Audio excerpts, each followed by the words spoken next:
Killing of Westmoreland's most wanted dubbed a big win for JCF. Following Friday morning's fatal shooting of one of Westmoreland's most wanted, police in the area have dubbed the killing as a big win for the parish. Dead is Carlington Godfrey, otherwise called Tommy. He was killed during a targeted operation in Little London, Westmoreland.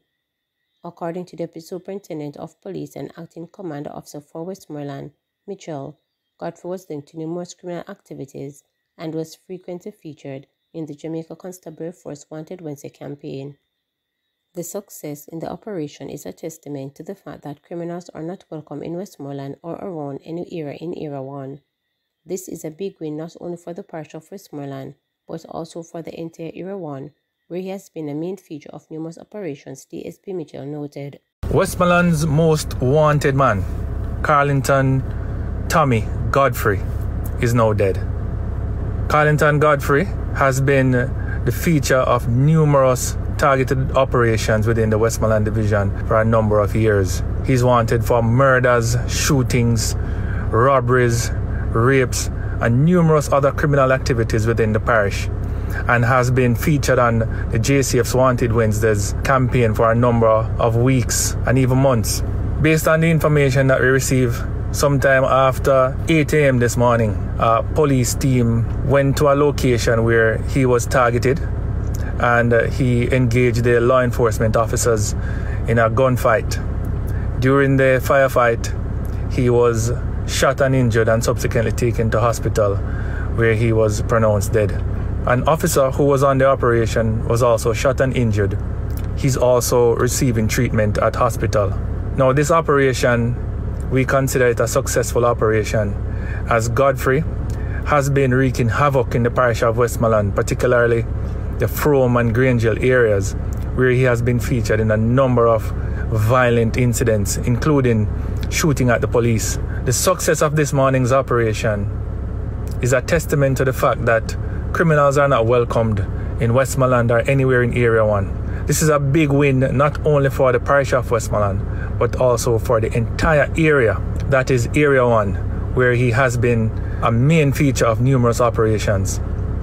We continue to urge citizens to support the police, to work closer with the police, and to provide information about criminals and criminal suspects operating within their areas. Twist to school gate murder. Police say the man who was killed at the gate of a school on Friday was on bail, having been charged with murder in the shooting death of a 14-year-old boy 4 years ago. The man, who police and relatives identified as Colbert Lambert, otherwise called Jerome, 27, was shot dead in a reportedly drive-by shortly after 8 a.m., just as he dropped off his 5-year-old stepdaughter at Christiana Moravian Primary and Infant School. The school is located beside Christiana Police Station, in which Lambert has been reporting, in keeping with the terms of his bail for the murder of the teen. When asked if police have linked the incident as a possible motive, a source said, a kill friend, the police source said Lambert was charged in relation to the December 2, 2020 murder of 14-year-old Ricardo Richards, otherwise called Dishon Ashley, during a drive-by shooting in the community of Brotney near Christiana. The incident also resulted in Ricardo's 17-year-old cousin being hospitalized. Ricardo had just finished driving lesson with his father when tragedy struck. At the time of that murder, a relative of Ricardo said that he was behind the steering wheel as his father had been teaching him to drive. The relative said a car was behind them, so Ricardo was driving slowly. As him stop out they saw at the shop, them pass him and come out and turn, but him never did pay them any mind, and then come back down and just start shoot up the car, the relative added. Ricardo's father is said to have exited the vehicle to go to a shop just before the shooting. A police report at the time said that about 8:20 p.m., Ricardo was sitting in the driver's seat of a Honda Accord motor car, while the other teenager was sitting at the bonnet of the car on the roadway, when they were pounced upon by a gunman traveling in a Toyota Axio motor car, who opened fire, hitting them several times. The distraught relative had told reporters at the time that several of their family members have been murdered in Spanish Town over a period of time. Ricardo lived in the corporate area but was reportedly staying with relatives for Christmas in Manchester northeastern community. Police believe Ricardo's father, Lennox Ashley, 37, was the intended target of the 2020 gun attack. Ashley was killed almost 2 years later on March 18, 2022 in Brockery. In the past week, 4 people were killed in Manchester, including 2 in Cristiano, 2 days apart. On Friday, People's National Party aspirant for Manchester North East, Wellington Wynne, said the situation is deeply troubling. This is not how we are accustomed to solving our differences. In less than 3 days, we have had 2 murders. We really have to take charge of our town.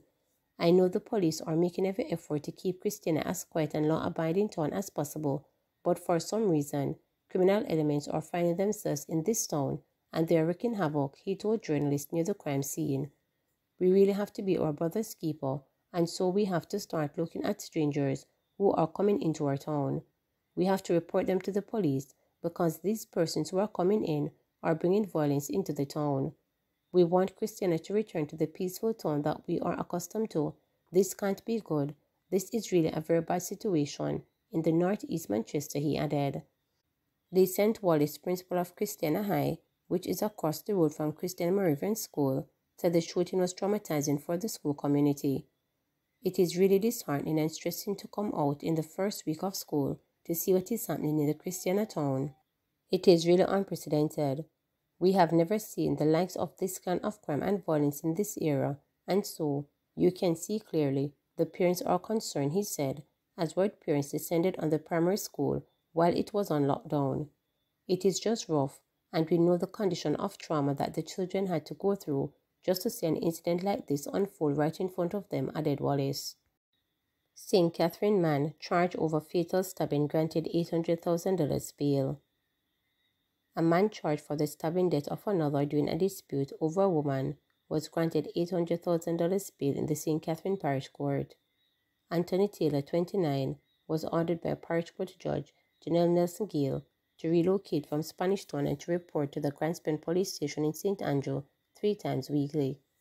In applying for bail, his attorney argued that his client acted in self-defense, stating that Taylor was attacked by the deceased 43-year-old laborer, Favour Sewell, while land in Spanish Town and his friends when the incident occurred.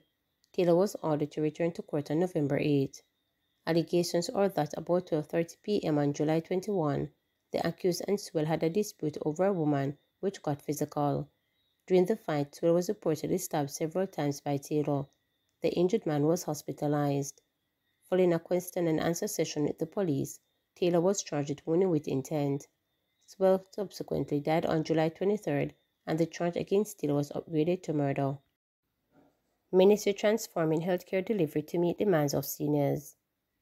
Chief Medical Officer CMO in the Ministry of Health and Wellness, Dr. Jacqueline Bisosa Mackenzie, says the ministry is taking steps to transform healthcare delivery to meet the demands of Jamaica's aging population. She explained that the aim is to give senior citizens the best opportunity to continue contributing to the social and economic well-being of the country after 60 years. The CMO was addressing the launch of Senior Citizens Month on Wednesday at the Jamaica Pegasus Hotel in New Kingston under the theme Promoting Healthy, Active, Productive Aging. The ministry is introducing the life stage approach to health promotion and prevention this year, where targeted health messages are delivered at the doctor's visit appropriate to their life stages, Dr. Bisosa Mackenzie noted. She noted that older people are among the most vulnerable in any population, and for this reason, countries must begin to take a keen look at how these structures will be adopted across sectors to give attention to older people. The World Health Organization estimates that by 2030, 1.4 billion people will reach the age of 60 and over, and by 2050 this figure will stand at 2.1 billion. Local data show that some 12% of population are older than 60 years, and the proportion of people in that age group is projected to increase to 16.8% by 2025. This is roughly about 400,000 people who are expected to grow, the CMO noted. She explained that with this expected increase in aging will come the need for greater access to services, including health and social care for older persons. Dr. Bisosa Mackenzie said it will also place a demand on primary health care and require a well-trained workforce that is sensitive to the needs of the older people. The fact is that our population are visiting our facilities, and we are seeing them for the rash and for the pains in the back and for whatever diseases or symptoms they present with, but we are not seeing the person. So the Ministry of Health is moving away from a disease-centered care to a patient-centered care, where we are focusing targeted interventions that are appropriate for the life stage denoted.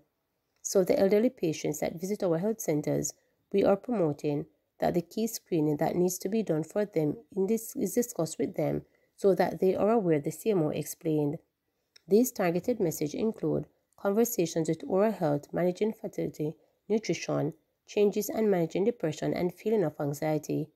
The CMO added that the ministry was also moving towards increasing access to services, not only for persons living with the chronic disease, but to encourage those exposed to life stage needs to be proactive and to engage in activities that will promote productive active aging. Remember to subscribe, like, share, and click the notification bell for daily updates.